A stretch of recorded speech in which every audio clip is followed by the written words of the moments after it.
On election night, he was standing side by side with mayoral candidate Desiree Charbonnet. Leon Cannizzaro is backing the former municipal court judge as she seeks the city's top elected office. And as an elected official, it's perfectly legal for the DA to toss his political weight behind people he supports. But now Charbonnet's opponent, Councilwoman LaToya Cantrell, is accusing the DA of colluding with Charbonnet and her camp. Cantrell has asked the state ethics board to investigate Cannizzaro, saying in a written statement, Cannizzaro's extraordinary effort to tilt the New Orleans mayoral race in favor of the candidate he has endorsed, Desiree Charbonnet. The effort appears to be an abuse of power by the office of the district attorney.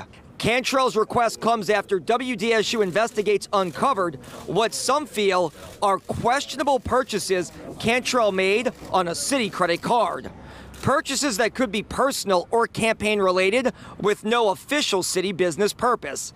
It's against state law to use a City Hall credit card for personal or campaign activity. Public records show Cantrell reimbursed the city almost $9,000 over the last 4 years, $4,400 of which was made in a lump sum payment just days prior to her qualifying for mayor.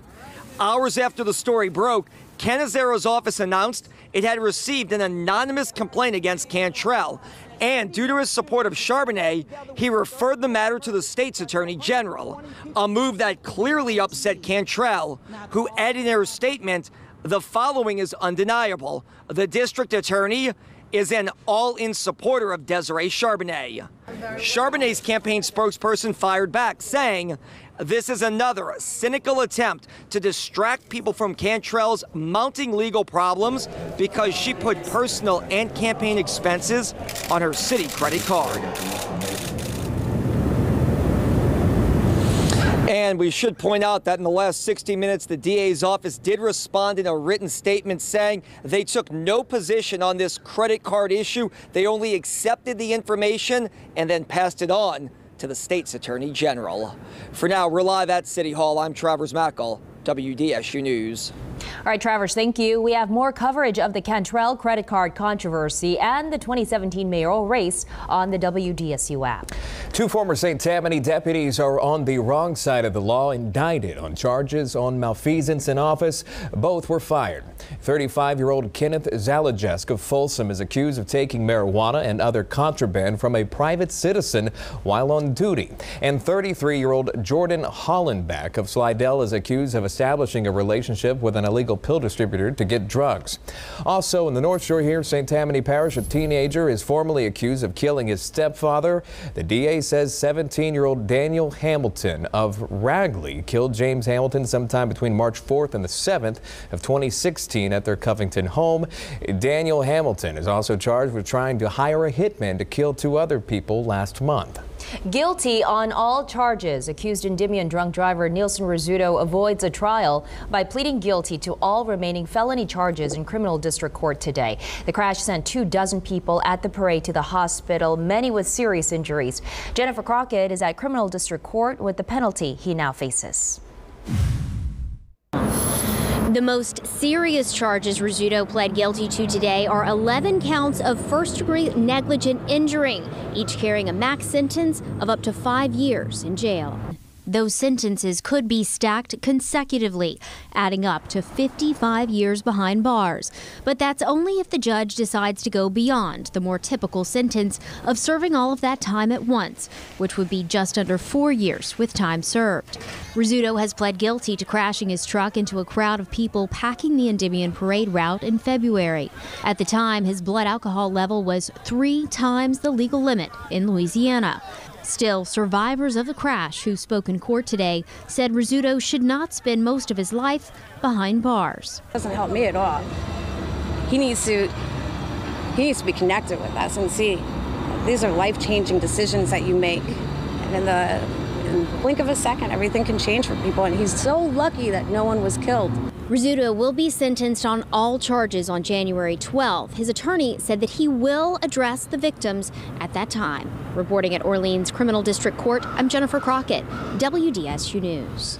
All right, turning now to weather as we take a live look outside. Beautiful day today. Temperatures, though, are falling and rain chances increasing as we head into the holiday weekend. And tonight, of course, is the first evening of Voodoo Fest and trick-or-treating. So Sean is going to the Voodoo Fest. Margaret, he wants to know what the temperature is going to feel like. Well, they are going to change big time. I mean, right now we're in the upper 70s, but tomorrow a high of about 59, 60 degrees. We've got some big changes about to take place. Here is a look. If you look at this radar, you won't see a raindrop out there. But wait, let's come out wider. And what do you see but rain over by Baton Rouge, extending to the southwest. All of this activity is moving to the east, and it is associated with a cold front that's moving our way, marching right along I-10. So you've got to stay weather aware. It does appear, especially for Boo at the Zoo, which ends up at 9 o'clock, you should be okay. Sure, a few showers possible. Here we are at 9 o'clock, rain moving into the North Shore.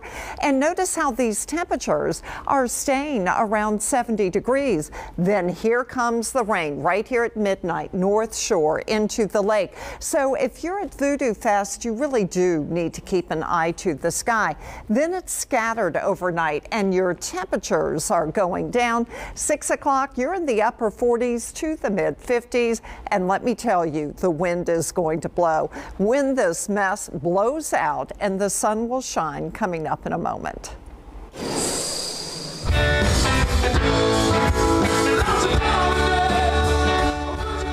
Well, in just a few hours here, festival fans will worship the music. The annual Voodoo Music and Arts Experience kicks off with a big headliner, Grammy Award-winning rapper Kendrick Lamar. WDSU reporter Tammy Eswig live at City Park with who else is on that lineup there. Tammy. Yeah, that's right, Sean. Kendrick Lamar doesn't go on until 9:30 tonight, but right here at the altar stage behind me is Kalani. She's going to be performing until 6 o'clock tonight. Now, once again, we are at City Park on festival grounds. This is where the 2017 Voodoo Fest is being held. Now, this fest is the unofficial kickoff to the Halloween season in New Orleans. We've seen plenty of people in costumes today. There are also over 70 bands performing during this 3-day festival.